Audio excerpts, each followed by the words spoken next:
Hi hello എല്ലാവർക്കും ചെമ്പനീർ പൂവ് എന്ന സീരിയലിൻ്റെ റിവ്യൂവിലേക്ക് സ്വാഗതം. അങ്ങനെ രേവതി അവിടെ നടന്ന കാര്യങ്ങളൊക്കെ വിളിച്ച് അമ്മയോടും ദേവുവിനോട് പറയുകയാണ്.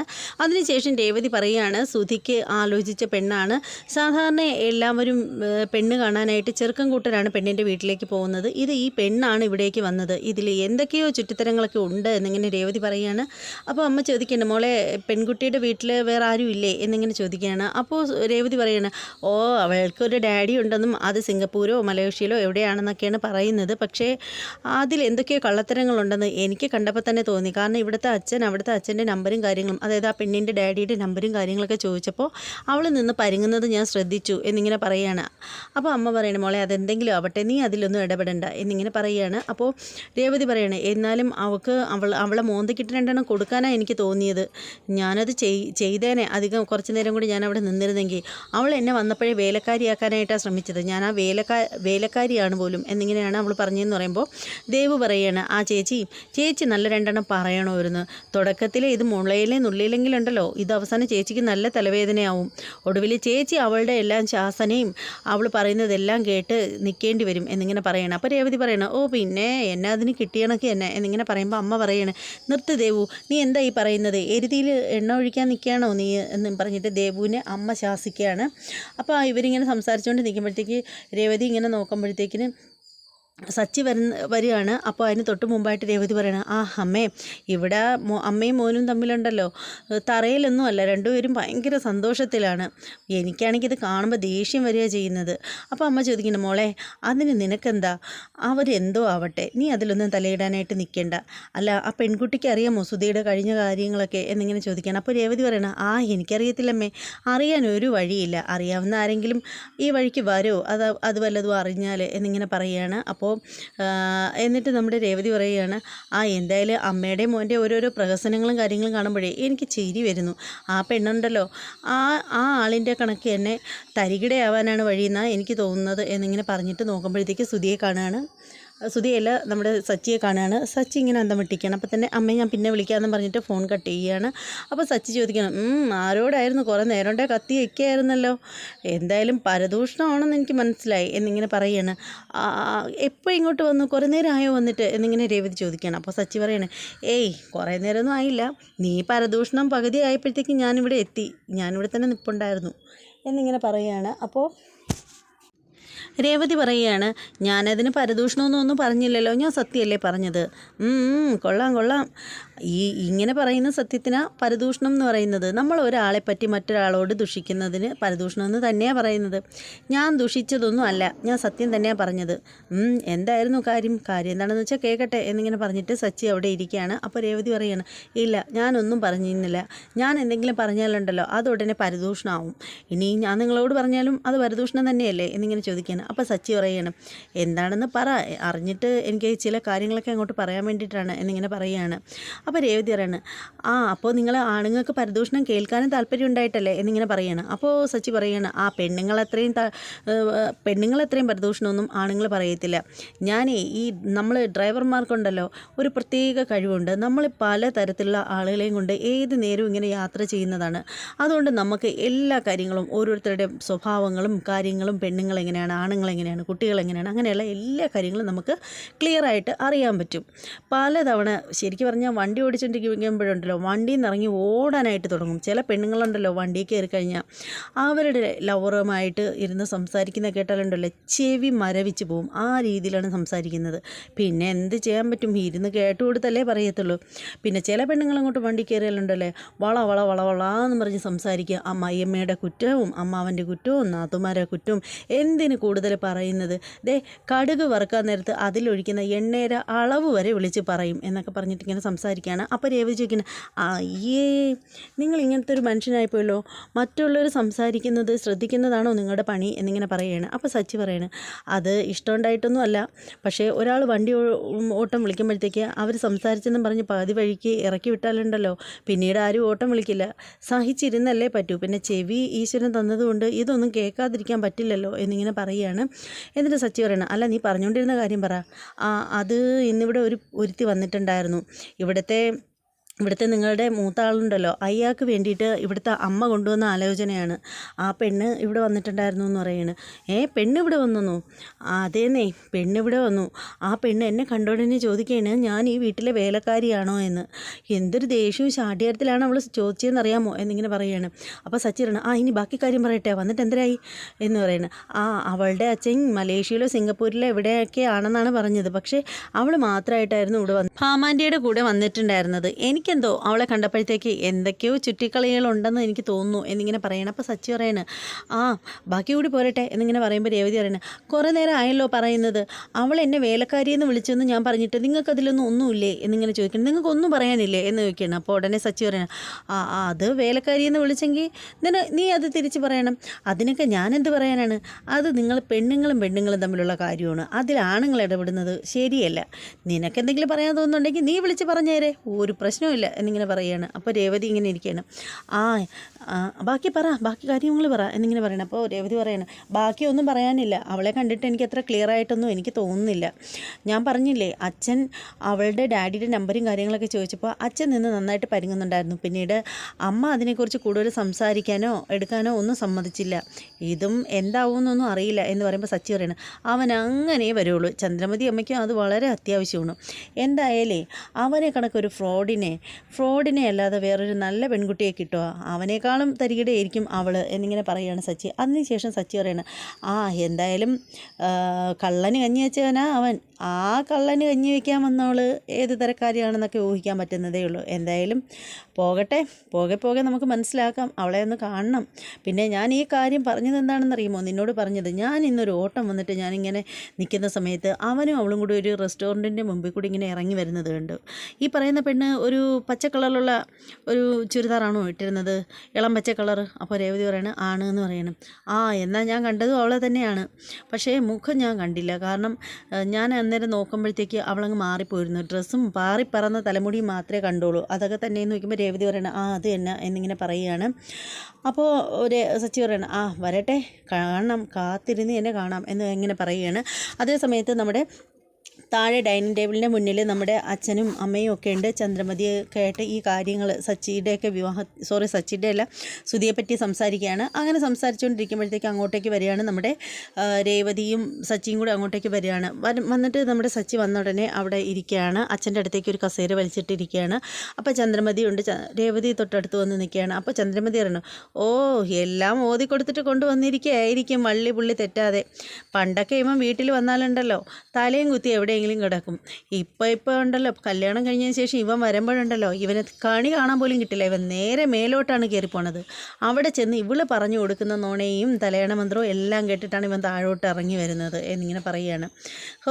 അതുകൊണ്ട് എന്തായാലും പറഞ്ഞു കൊടുക്കാൻ നല്ല മിടിക്കുകയാണ് ഇവള് എന്നിങ്ങനെ പറയണം. അപ്പോൾ സച്ചി പറയുന്നത്, ആരെങ്കിലും വേണ്ട എന്നോട് എന്തെങ്കിലുമൊക്കെ പറയാൻ, അതുകൊണ്ടേ ഞാൻ എല്ലാ കാര്യങ്ങളും അറിയുന്നു. പിന്നെ എനിക്ക് ഇവിടെ വരുമ്പോൾ ഇവള് പറഞ്ഞു തരേണ്ട കാര്യമൊന്നുമില്ല. ഞാനേ ഒരു ടാക്സി ഡ്രൈവറാണ്. ഞാൻ പുറത്തിറങ്ങിയാൽ മതി, എനിക്ക് മുക്കിന് നടക്കുന്ന കാര്യങ്ങളൊക്കെ കാറ്റ് പോലെ വന്ന് പറഞ്ഞു തരാൻ ആളുണ്ട്. അല്ലാതെ ഇവളെ എന്നെ എനിക്കൊന്ന് പറയേണ്ട ഒരു കാര്യവുമില്ല എന്നിങ്ങനെ പറയുകയാണ്. എന്തായാലും മോനിപ്പോൾ ഒരു വിവാഹബന്ധമൊക്കെ വന്നു കേട്ടു. ഒരു പെൺകുട്ടി അവനെ വീട്ടിൽ വന്ന് പെണ്ണ് കണ്ടു എന്നൊക്കെ അറിഞ്ഞു.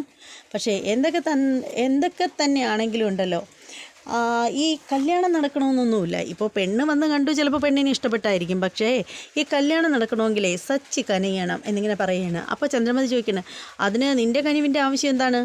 അവന് വിവാഹം കഴിക്കുന്നതിന് നീ എന്തിനാ തടസ്സം നിൽക്കുന്നത് എന്ന് ചോദിക്കണം. അപ്പോൾ സച്ചി പറയണം, അത് ചന്ദ്രമതിക്ക് അറിയില്ലയോ? അതേ, അവന് എനിക്ക് തരാനുള്ള 50 ലക്ഷം രൂപ തന്നതിന് ശേഷം അവൻ പെണ്ണ് കെട്ടിയാൽ മതി. അതിനു മുമ്പേ അവനെ പെണ്ണ് കെട്ടിക്കാൻ ഇവിടെ ആർക്കാ ഇത്ര ധൃതി എന്നിങ്ങനെ ചോദിക്കുകയാണ്. അപ്പോൾ രവീന്ദ്രൻ പറയണം, നിൻ്റെ അമ്മയ്ക്ക് തന്നെ, അല്ലാതെ ആർക്കാ അവനെ കെട്ടിക്കാൻ ഇത്ര ധൃതി എന്നിങ്ങനെ പറയണം.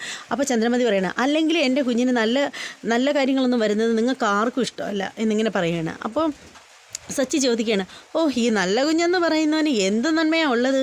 അവൻ ഒരു രൂപയുടെ കപ്പലണ്ടി മുട്ടായി നിങ്ങൾക്ക് വാങ്ങിച്ച് തന്നിട്ടുണ്ടോ? നിങ്ങൾ ഏത് നേരം അവനെ പറ്റി ഇങ്ങനെ പുകഴ്ത്തിക്കൊണ്ടേ ഇരിക്കുന്നുണ്ടല്ലോ. അപ്പോൾ ഉടനെ ചന്ദ്രമതി പറയുകയാണ്, കപ്പലണ്ടി മുട്ടായി എനിക്കിഷ്ടമല്ല, അതുകൊണ്ട് അവൻ വാങ്ങിത്തരാത്തത് എന്നിങ്ങനെ പറയുകയാണ്. അപ്പോൾ സച്ചി പറയാണ്, എന്തൊക്കെയാണേലും അവൻ്റെ വിവാഹം നടക്കണമെങ്കിൽ എനിക്ക് തരാനുള്ള പൈസ ആദ്യം തരണം, അല്ലാതെ അവനെ പെണ്ണ് കെട്ടിക്കാൻ ഞാൻ സമ്മതിക്കില്ല എന്നിങ്ങനെ പറയുകയാണ്. അതിന് ഏത് കൊമ്പത്തുള്ളവളായാലും ശരി, ഞാൻ സമ്മതിക്കില്ല എന്ന് പറയണം. അങ്ങനെ പറഞ്ഞുകൊണ്ടിരിക്കുന്ന സമയത്തിന് പറയുകയാണ് അപ്പോൾ ചന്ദ്രമതി പറയണേ എന്തായാലും രവിയേട്ട ഏറ്റവും നല്ല മുഹൂർത്തത്തിൽ അവരുടെ വിവാഹം നടത്തണം എന്ന് പറയുമ്പോൾ രവീന്ദ്രൻ പറയണേ എൻ്റെ ചന്ദ്രേ ഇതൊക്കെ ആലോചിച്ചൊക്കെ തീരുമാനിക്കേണ്ട കാര്യമില്ലേ, പെൺകുട്ടിയെ പറ്റിയൊന്നും അന്വേഷിക്കാതെയാണോ എല്ലാത്തിനും നീ ഇറങ്ങി തിരിച്ചിരിക്കുന്നത്? ഞാൻ അന്വേഷിച്ചു, ഇനി നിങ്ങൾ ആരും കൂടുതൽ അന്വേഷിക്കേണ്ട എന്നിങ്ങനെ പറയുകയാണ്. അപ്പോൾ രവീന്ദ്രൻ പറയാണ് ഒരനുഭവം ഉണ്ടായത് നിനക്കറിയാമല്ലോ, അതുപോലെ ഒരു അനുഭവം ആവരുത് ഇത് എന്നിങ്ങനെ പറയണം. അപ്പോൾ ഉടനെ സച്ചി പറയണം അച്ഛാ ഇതിലെന്തൊക്കെയോ ദുരൂഹത മണക്കുന്നുണ്ടല്ലോ അച്ഛാ, അവൻ ആക്സിഡൻ്റായി, ഇവള് കൊണ്ടുപോയി, ഇവള് കൂട്ടിയിരിക്കുന്നു, അതുപോലെ തന്നെ ദേ ഇപ്പോൾ ആലോചനയായിട്ട് അവൾ വീട്ടിൽ വരുന്നു, അവൾ സമ്മതിക്കുന്നു ഒക്കെ ചെയ്യുന്നു, അവൾ ഭയങ്കര കോടീശ്വരിയാണെന്നും പറയുന്നു. എനിക്ക് തോന്നുന്നതേ അന്ന് ആ പൈസ അടിച്ചുകൊണ്ട് പോയ പെണ്ണെന്ന് പറയുന്നത് ഇവൾ തന്നെ ആയിരിക്കുമോ, ഇവളും അവനും കൂടി ചേർന്നിട്ടുള്ള ഒരു ഒത്തുകളി ആയിരിക്കുമോ ഈ കല്യാണവും ആലോചനയും ഹോസ്പിറ്റലൊക്കെ ആയിട്ടുള്ള കാര്യം. കാരണം ഇവരൊക്കെ ഒരുമിക്കാൻ വേണ്ടിയിട്ട് ഇവർ ചേർന്നിട്ടുള്ള ആ ഒരു ഐഡിയ ആയിരിക്കുമോ വെച്ചാൽ ഇവൾ പണം അടിച്ചുകൊണ്ട് പോയിട്ട് ചുളുവിന് അവനെയും കൈക്കലാക്കി ഇവർ രണ്ടുപേരും സന്തോഷമായിട്ട് കഴിയാണ്. നമ്മളെ കണ്ണിൽ പൊടിയിട്ട് അവളെ ഈ വീട്ടിൽ കയറ്റണം, അതിന് വേണ്ടിയിട്ട് മിക്കവാറും ഇവർ തമ്മിൽ നടത്തുന്ന ഒരു അഡ്ജസ്റ്റ്മെൻ്റ് ആണെന്നാണ് എനിക്ക് തോന്നുന്നതെന്നൊക്കെ പറയുകയാണ്. ചന്ദ്രമതി അതിനെ നഖശിഖാന്തം എതിർക്കുകയാണ്. അപ്പോൾ സച്ചി പറയുകയാണ് എന്തായാലും ഒരു കാര്യം ചെയ്യാം, ഇവർ തമ്മിലുള്ള കല്യാണം ഉറപ്പിച്ചെങ്കിൽ അതൊന്ന് ശ്രീയെ കൂടി ഒന്ന് വിളിച്ച് പറഞ്ഞേക്കണേ അച്ഛാ എന്നിങ്ങനെ പറയുകയാണ്. അപ്പോൾ ചോദിക്കുകയാണ് എന്തിനാടാ അതിപ്പോൾ ശ്രീയെ ഇപ്പോൾ വിളിച്ച് പറയാം, അതിനുള്ള സമയമൊന്നും ആയില്ലല്ലോ എന്നിങ്ങനെ പറയുകയാണ്. ഉടനെ ചന്ദ്രമതി പറയുന്നത് സമയമാവാത്തത് എന്താ, ഒക്കെ ആയി, ഇനി നിങ്ങളായിട്ട് എതിർക്കണ്ട എന്നിങ്ങനെ പറയുകയാണ്. അപ്പോൾ സച്ചി പറയണേ എന്തായാലും ശ്രീയെ വിളിച്ചിട്ട് അവൻ്റെ നാളൊക്കെ ഒന്ന് നോക്കണം, എന്നിട്ട് അവനോട് പറയണം അവൻ്റെ വിവാഹം എത്രയും പെട്ടെന്ന് നടക്കും, അവനോട് മാനസികമായിട്ടൊന്ന് തയ്യാറാവാൻ പറയണം. അല്ലെങ്കിലുണ്ടല്ലോ അതേ ഇപ്പോൾ എൻ്റെ ഈ അവസ്ഥയായിരിക്കും, കാരണം ഞാൻ മാനസികമായിട്ട് പൊരുത്തപ്പെടാതെയാണ് വിവാഹം കഴിച്ചത്, പെണ്ണേ കെട്ടുന്നില്ലെന്ന് പറഞ്ഞിരുന്നിട്ട്, അതുകൊണ്ട് തന്നെ എനിക്ക് ഇവളുമായിട്ട് അഡ്ജസ്റ്റ് ചെയ്യാൻ പറ്റുന്നതേ ഇല്ല. ഇവൾ എൻ്റെ തലയിലായത് കണക്ക് പ്രതീക്ഷിക്കാത്ത സമയത്ത് അവൻ്റെ തലയിൽ ആ പെണ്ണിനി ആവുകയാണെങ്കിലുണ്ടല്ലോ പിന്നീട് അവൻ്റെ ജീവിതവും കട്ടപ്പോകയാവും എന്ന് പറയുമ്പോൾ രേവതി ഇങ്ങനെ സച്ചിയെ തുറച്ചു നോക്കുകയാണ്. അപ്പോൾ രവീന്ദ്രൻ പറയണത് സച്ചി മതി നിർത്ത്, നീ ഇനി കൂടുതലായിട്ട് ഇനി ഒന്നും സംസാരിക്കേണ്ട, നിനക്ക് സംസാരിക്കാൻ അറിയില്ല എന്നിങ്ങനെ പറയുകയാണ്. ആ സമയത്തിന് തന്നെ ശ്രീ ഫോൺ വിളിക്കുകയാണ്. എന്നിട്ട് ശ്രീ പറയുകയാണ് നാളെ തന്നെ ശ്രീ നാട്ടിലേക്ക് വരുന്നു, ശ്രീയുടെ പഠിത്തമൊക്കെ കഴിഞ്ഞു എന്നുള്ള കാര്യമൊക്കെ അറിയിക്കുകയാണ്. അപ്പോൾ സച്ചി പറയണ എടാ ശ്രീ നീ നാട്ടിൽ വരുന്നെങ്കിലേ ഇതേ നിൻ്റെ ഫ്രോഡ് ചേട്ടനില്ലേ അവനൊരു കല്യാണമൊക്കെ ഉറപ്പിച്ചിട്ടുണ്ട് എന്ന് പറയുമ്പോൾ ശ്രീ പറയണം ഇത്ര പെട്ടെന്നോ എന്ന് പറയുമ്പോൾ പറയണം ചന്ദ്രമതിക്കാ വെപ്രാളം, എന്തായാലും കല്യാണമൊക്കെ ഉറപ്പിച്ച സ്ഥിതിക്ക് നീ ഒന്ന് സൂക്ഷിക്കുന്നത് നല്ലതാണ്, അല്ലെങ്കിൽ അവൻ്റെ കല്യാണത്തിന് വരുന്നവരായിരിക്കും ചിലപ്പോൾ ബലിയാടാവേണ്ടി വരുന്നത് ഈ എന്നെപ്പോലെ എന്നിങ്ങനെ പറയുകയാണ്. അത് കേൾക്കുമ്പോൾ രേവതി ദേഷിച്ചങ്ങ് കയറി പോവുകയാണ്. അങ്ങനെ രവീന്ദ്രനും പോവുകയാണ്. അങ്ങനെ എല്ലാവരും അങ്ങോട്ടങ്ങ് പോവുകയാണ്. എന്നിട്ട് സച്ചി വന്നിട്ട് അമ്മയോട് പറയണേ ദേ ചന്ദ്രമതി ഞാൻ പറഞ്ഞ കാര്യം ഓർത്തിട്ടുണ്ടല്ലോ, എൻ്റെ പൈസ തന്നിട്ടേ അവനെ പിടിച്ച് കെട്ടിക്കാവൂ, അല്ലെങ്കിലേ ഇവിടെ ഭൂകമ്പം ഉണ്ടാവും, അവൻ കെട്ടത്തുമില്ല ഒന്നുമില്ല, ഞാൻ അവളെ ഏതവളായാലും അവളുടെ വീട്ടിൽ വന്നിട്ട് ഞാൻ ഭൂകമ്പം ഉണ്ടാക്കും എന്നിങ്ങനെ പറയുകയാണ്. അപ്പോൾ ചന്ദ്രമതി പറയണേ അല്ലെങ്കിൽ നിൻ്റെ ഈ ദുഷിച്ച നാവിന്ന് ദുഷിച്ച വർത്താനമല്ലേ വീഴുള്ളൂ എന്നിങ്ങനെ പറയണം. അപ്പോൾ സച്ചി പറയണേ അതത്രേ ഉള്ളൂ, ഞാനൊരു ദുഷിച്ചവനാണ് എന്നിങ്ങനെ പറയുകയാണ്. അതിനുശേഷം എന്ന് വെച്ചാൽ നമ്മുടെ രേവതി ഇങ്ങനെ കാത്തിരിക്കുകയാണ്, നമ്മുടെ സച്ചിയെ കാത്തിരിക്കുകയാണ്. രാത്രിയിലാണ് സച്ചി വണ്ടിയൊക്കെ ഒതുക്കിയിട്ട് സച്ചി കയറി അകത്തേക്ക് വരികയാണ്. അപ്പോഴത്തേക്ക് നോക്കുമ്പോൾ രേവതി ഡൈനിങ് ടേബിളിൻ്റെ അവിടെ ഇങ്ങനെ ഇരിക്കുകയാണ്. സച്ചിയെ കണ്ടിട്ട് എഴുന്നേറ്റിട്ട് ഒന്നും മിണ്ടാണ്ട് മുഖം കുത്തി വീർപ്പിച്ചിട്ട് സച്ചിയാണെങ്കിൽ അവിടെ വന്ന് കസേരയിട്ട് ടേബിളിൻ്റെ അവിടെ ഇരിക്കുകയാണ്. അപ്പോൾ രേവതി ആണെങ്കിൽ ഇങ്ങനെ മുഖം കുത്തി വീർപ്പിച്ചിട്ട് വേഗം പോയിട്ട് ഭക്ഷണം എടുത്ത് വെച്ചിരുന്ന ഭക്ഷണമൊക്കെ കൊണ്ടുവന്ന് മേശപ്പുറത്ത് വയ്ക്കുകയാണ്. അപ്പോൾ സച്ചി ചോദിക്കുകയാണ് എന്താ നിൻ്റെ മോന്ത എന്താ ഇങ്ങനെ കടന്തല് കുത്തി കണക്കിരിക്കുന്നത് എന്നിങ്ങനെ ചോദിക്കുകയാണ്. അപ്പോൾ രേവതി പറയണേ എൻ്റെ മുഖം ഇങ്ങനെ ഇരിക്കുള്ളൂ എന്നിങ്ങനെ പറയുകയാണ്. എന്നിട്ട് വീണ്ടും ഇങ്ങനെ ഭക്ഷണങ്ങളൊക്കെ എടുത്ത് വയ്ക്കുന്നു, വെള്ളം വയ്ക്കുന്നു, അങ്ങനെ എല്ലാം വയ്ക്കുകയാണ്. അപ്പോൾ സച്ചി ചോദിക്കണം എന്താണെന്ന് കാര്യം പറ എന്നിങ്ങനെ പറയണം. അപ്പോൾ രേവതിയാണ് നിങ്ങൾ എന്തിനാ ഓരോരുത്തരുടെ മുമ്പിൽ വെച്ച് ഓരോ തവണയും ഞാൻ നിങ്ങളുടെ തലയിലായി എന്ന് പറയുന്നത് എന്നിങ്ങനെ ചോദിക്കുകയാണ്. ഇത് കുറേ ആയല്ലോ കേൾക്കാൻ തുടങ്ങിയിട്ട്, ഇനി നിങ്ങൾക്ക് പുതിയതൊന്നുമില്ലേ പറയാൻ എന്നിങ്ങനെ പറയണം. അപ്പോൾ സച്ചി പറയണം അതിനിപ്പോൾ എന്താ ഞാൻ ഉള്ളതല്ലേ പറഞ്ഞത്, ഉള്ളതാണോ പറഞ്ഞത് എന്ന് പറഞ്ഞിട്ട് രേവതി സച്ചിയുടെ അടുത്തേക്ക് ഇടിച്ച് കയറി അങ്ങ് ചെല്ലുകയാണ്. അപ്പോൾ സച്ചി കസേരയിലിരിക്കുന്ന സച്ചി ഇങ്ങനെ ബാക്കിലോട്ടായാണ്, അല്ലെങ്കിൽ രേവതി സച്ചിയുടെ ദേഹത്തേക്ക് ഇടിച്ച് കയറും. അങ്ങനെ സച്ചി പറയണേ എങ്ങോട്ടാണ് ഈ ഇടിച്ച് കയറി പോണത് എന്നിങ്ങനെ പറയണേ, ഇതൊക്കെ കൊണ്ട് തന്നെ ഞാൻ പെണ്ണ് കെട്ടേണ്ടതെന്ന് വിചാരിച്ചത് എന്നിങ്ങനെ പറയണം. അപ്പോൾ രേവതി പറയുകയാണ് ദേ എന്നെ കൊണ്ട് നിങ്ങൾ കൂടുതലായിട്ട് ഒന്നും പറയിക്കണ്ട, നിങ്ങൾ നാഴികയ്ക്ക് 40 വട്ടം ഒരു ദിവസം എത്ര വട്ടം നിങ്ങൾ പറയും ഞാൻ നിങ്ങളുടെ തലയിലായി, ഇനി മേലായത് പറഞ്ഞു പോകരുത്. മേലാലെന്നോ നീ ആരോടാടി വിരൽ ചൂണ്ടുന്നത്, നിങ്ങളോട് തന്നെ, നിങ്ങൾ ആണുങ്ങൾക്ക് മാത്രമല്ല വിരൽ ചൂണ്ടാനും സംസാരിക്കാനൊക്കെ അറിയാവുന്നത്, കുറേ നാളായി ഞാൻ വേണ്ടാന്ന് വെക്കാൻ തുടങ്ങിയിട്ട്, എന്നെക്കൊണ്ട് ഇതേ ഒന്നും പറയിക്കരുത് എന്ന് പറയുകയാണ്. പിന്നെ ഭക്ഷണം വേണമെങ്കിൽ എടുത്ത് കഴിക്കുക എന്നിങ്ങനെ പറയുമ്പോൾ സച്ചി പറയണേ എൻ്റെ പട്ടിക്ക് വേണ്ടാന്ന് പറയുന്നു. എന്നിട്ട് സച്ചി ഇങ്ങനെ അടപ്പുറം നോക്കുമ്പോഴത്തേക്ക് മീൻകറിയുടെ മണം അടിക്കുമ്പോൾ മീൻകറി എന്തായാലും ഞാൻ ഇനി വേണ്ടെന്നും പറഞ്ഞു അല്ലേ, ഇനിയിപ്പോൾ എങ്ങനെയാണ് കഴിക്കുന്നത്? വേണ്ടെന്ന് പറഞ്ഞാൽ ഇനിയിപ്പോൾ എന്താ, ഞാൻ കഴിക്കും. ഇന്ന് എന്ത് പറഞ്ഞാലും ഞാൻ ഈ മീൻകറിയും കൂട്ടി ചോറ് കഴിക്കും. എൻ്റെ പട്ടി കഴിക്കൂലെന്നാണ് ഞാൻ പറഞ്ഞത് എന്ന് പറഞ്ഞിട്ട് സച്ചി ഇങ്ങനെ വാരി തിന്നെയാണ്. അപ്പോൾ അടുക്കളയിൽ രേവതി നിൽക്കുകയാണ്. അപ്പോൾ സച്ചി പറയണ, അതെ നീ എന്നെ എത്ര പ്രൊവോക്ക് ചെയ്താലും ഞാൻ ഇന്ന് മീൻകറിയും കൂട്ടി ചോറ് കഴിച്ചിട്ടേ ഉള്ളൂ, ബാക്കി കാര്യം ഞാൻ പട്ടിണി കിടക്കുമെന്നൊന്നും നീ വിചാരിക്കേണ്ട എന്നിങ്ങനെ പറയുകയാണ്. ഇതൊക്കെ കേട്ടുകൊണ്ട് നമ്മുടെ ചന്ദ്രമതി മാറി നിൽക്കുകയാണ്. അതേസമയത്ത് രേവതി ദേഷ്യം വന്നിട്ട് സഹിക്കാൻ വയ്യാതെ രേവതി അടുക്കളയിലേക്ക് വരികയാണ്. സച്ചിയോട് മിണ്ടുന്നില്ല. ആദ്യം ഒരു പാത്രം എടുത്ത് നിലത്തേക്ക് എറിയുകയാണ്. അപ്പോൾ പിന്നീട് ഒരു ചരുവും എടുത്ത് എറിയുകയാണ്. അപ്പോൾ സച്ചി ഈ ശബ്ദം കേട്ടിട്ട് പറയണം, അതെ നീ ഇനി എത്ര പാത്രങ്ങൾ വാരി എറിഞ്ഞാലും ഞാൻ ഭക്ഷണം കഴിച്ചിട്ട് ഇവിടെ നിന്ന് പോകൂ എന്നിങ്ങനെ പറയണം. അപ്പോൾ രേവതി വീണ്ടും 1-2 പാത്രം കൂടി എടുത്തെറിയുകയാണ്. ഇത് കേട്ടിട്ട് ചന്ദ്രമതി നിന്ന് ചിരിക്കുകയാണ്. ചന്ദ്രമതിക്ക് സന്തോഷമാവാണ്, കാരണം സച്ചിയെ ഒതുക്കുന്നത് കണ്ടിട്ട്. എന്നിട്ട് നമ്മുടെ രേവതി ഇങ്ങനെ നിൽക്കുമ്പോൾ സച്ചി പറയണം, നീ പറക്കി എറിഞ്ഞോ, പക്ഷേ നിൻ്റെ വേലത്തരമൊന്നും എൻ്റെ അടുത്ത് നടക്കില്ല. വേണ്ടെന്ന് പറഞ്ഞ് മിണ്ടാതിരിക്കുന്നതിനനുസരിച്ച് നീ കൂടുതലങ്ങ് വലിയ ആളാവണ്ട, ഞാൻ ഭക്ഷണം കഴിച്ച് അടങ്ങുമെന്ന് പറഞ്ഞിട്ട് പുള്ളിക്കാരൻ ഭക്ഷണം വാരി തിന്നുകയാണ്. രേവതി കുണം വന്ന് ഇങ്ങനെ കൈ കിട്ടിയതൊക്കെ വാരി എറിയുകയാണ്. അതിനുശേഷം രാവിലെ രേവതി തൂത്തുവാരിയാണ്. നിലമൊക്കെ തൂത്തുവാരുമ്പോഴത്തേക്ക് സച്ചി പോകാനായിട്ട് ഇറങ്ങി വരികയാണ്. എന്നിട്ട് സച്ചി രേവതിയോട് പറയണേ, ഒരു ഗ്ലാസ് വെള്ളം അങ്ങോട്ടേ കുടിക്കാൻ എന്നിങ്ങനെ പറയണം. അപ്പോൾ രേവതി പറയണേ, ടേബിളിൻ്റെ പുറത്തിരിക്കുന്ന കണ്ടില്ലേ, വേണമെങ്കിൽ ഒഴിച്ചു കുടിക്കുക എന്നിങ്ങനെ പറയണം. അപ്പോൾ സച്ചി പറയണേ, അതെന്താടി നിനക്ക് എനിക്കൊരു ഗ്ലാസ് വെള്ളം എടുത്ത് തരാൻ പോലും നിനക്ക് വയ്യേ എന്നിങ്ങനെ പറയണം. അപ്പോൾ രേവതി പറയണേ, ഞാൻ ചവറുപൊരിയുണ്ട് കയ്യിൽ, ചൂലുമുണ്ട്, കണ്ടില്ലേ, ഞാൻ ഇതുകൊണ്ട് തൂത്തോണ്ട് നിൽക്കുന്ന കണ്ടില്ലേ എന്നിങ്ങനെ പറയണം. കൈയുണ്ടല്ലോ, അങ്ങോട്ട് വേണമെങ്കിൽ എടുത്ത് കുടിക്കണം എന്നിങ്ങനെ പറയണം. അപ്പോൾ സച്ചി പറയണേ, നീ ഒരു ശീലാവതി, എടി നീ ഇന്നലെ തൊട്ട് തുടങ്ങിയതാണല്ലോ, നീ കുറേ ദിവസമായി വന്ന് കയറിയപ്പോൾ തൊട്ട് നീ എനിക്ക് സ്വൈര്യത തരുന്നില്ല, ഇന്നലെ തൊട്ട് പിന്നെ നീ മൊത്തത്തിൽ കുഴപ്പമായിട്ടിരിക്കുകയാണ്. ഞാനൊരു കാര്യം പറയാം, എൻ്റെ തലയിൽ കയറിയിരുന്ന് തലയിൽ എണ്ണ അടവാൻ നോക്കിയാലുണ്ടല്ലോ ഞാൻ സമ്മതിച്ചു തരില്ല എന്നിങ്ങനെ പറയണം. നീ എൻ്റെ കലി വന്നാലുണ്ടല്ലോ ഞാൻ എന്ത് ചെയ്യുന്നു എനിക്ക് തന്നെ അറിയില്ല കേട്ടടി എന്നിങ്ങനെ പറയണം. അപ്പോൾ രേവതി പറഞ്ഞു, നിങ്ങൾ ഒരു പുല്ലും ചെയ്യില്ല, നിങ്ങളിതേ ഇങ്ങനെ കുറേ കിടന്ന് വളവളാന്ന് പറഞ്ഞ് സംസാരിക്കുന്നേ ഉള്ളൂ, അല്ലാതെ നിങ്ങളെ കൊണ്ട് ഒന്നിനും കൊള്ളില്ലെന്ന് എനിക്ക് നന്നായിട്ട് അറിയാം എന്നിങ്ങനെ പറയുകയാണ്. അത് കേൾക്കുമ്പോൾ സച്ചി എന്താ വിട്ടിരിക്കുകയാണ്. അപ്പോൾ സച്ചി മനസ്സിൽ വിചാരിക്കും, ഇവള് കണ്ടാണക്കൊന്നും അല്ല, ഇവള് പുലിയാണ്, പുലി എന്നിങ്ങനെ സച്ചി ഇങ്ങനെ മനസ്സിൽ വിചാരിക്കുകയാണ്. അപ്പോൾ നോക്കുമ്പോഴത്തേക്ക് നമ്മുടെ പാവം സുധി ഇറങ്ങി വരികയാണ്. ആ കലി നമ്മുടെ സുധിയോട് തീർക്കുകയാണ്. സുധിയോട് ചോദിക്കണേ, എടാ നിനക്ക് പെണ്ണ് കെട്ടിക്കോളാൻ വയ്യടാ ഫ്രോഡേ, എനിക്ക് തരാനുള്ള പൈസ തരാതെ നീ പെണ്ണ് കെട്ടി സുഖമായിട്ട് ജീവിക്കുക അല്ലടാ, നിൽക്കടാ അവിടെ, നീ എൻ്റെ പൈസ വെച്ചിട്ട് പോയാൽ മതി എന്ന് പറഞ്ഞിട്ട് ചെല്ലുകയാണ്. അപ്പോൾ സുധി പറയണേ, എടാ സച്ചി ഞാൻ എന്നിങ്ങനെ പറയുമ്പോഴും ഒരക്ഷരം ഉണ്ടായിരുന്നു, നോക്കിയാലുണ്ടല്ലോ നിൻ്റെ കണ്ണ് ഞാൻ കുത്തിപ്പൊട്ടിക്കുമെന്ന് പറഞ്ഞ് കൈ കണ്ണിൻ്റെ അടുത്തേക്ക് കൊണ്ട് ചെല്ലുകയാണ്. രേവതി ഇത് കണ്ടിട്ട് അന്തം വിട്ടിരിക്കുകയാണ്. എന്നിട്ട് നമ്മുടെ സുധിയുടെ ഷർട്ടിൻ്റെ കോളറിൽ പിടിച്ചിങ്ങനെ വലിച്ച് തൂക്കി എടുക്കുകയാണ്. എന്നിട്ട് പറയണേ, നീ പെണ്ണ് കിട്ടും അല്ലടാ എന്ന് പറഞ്ഞ് തൂക്കി ഇങ്ങനെ എടുക്കുകയാണ്. രേവതിക്കാണെങ്കിൽ അത് കാണുമ്പോൾ രേവതി ഓർക്കാതെ ഇങ്ങനെ ആക്കുകയാണ്. അപ്പോൾ സച്ചി എന്നിട്ടിങ്ങനെ ഷർട്ടിൻ്റെ കോളർ തൂക്കി എടുക്കുമ്പോഴത്തേക്ക് സുധി ആകെ ചൂളി പോവുകയാണ് രേവതിയുടെ മുന്നിൽ വെച്ചിട്ട്. അതോടുകൂടി ഇന്നത്തെ എപ്പിസോഡ് തീരുകയാണ്. ഇന്നത്തെ എപ്പിസോഡ് എല്ലാവർക്കും ഇഷ്ടമായി എന്ന് വിശ്വസിക്കുന്നു. ഇന്ന് ഒരിച്ചിരി ലെങ്ത് വീഡിയോ ആയിപ്പോയി, കാരണം ഒരുപാട് സംഭവങ്ങളൊക്കെ ഉണ്ടായിരുന്നു പറയാൻ, എന്നിട്ട് എന്നെ ചുരുക്കിയാണ് പറഞ്ഞിട്ടുള്ളത്.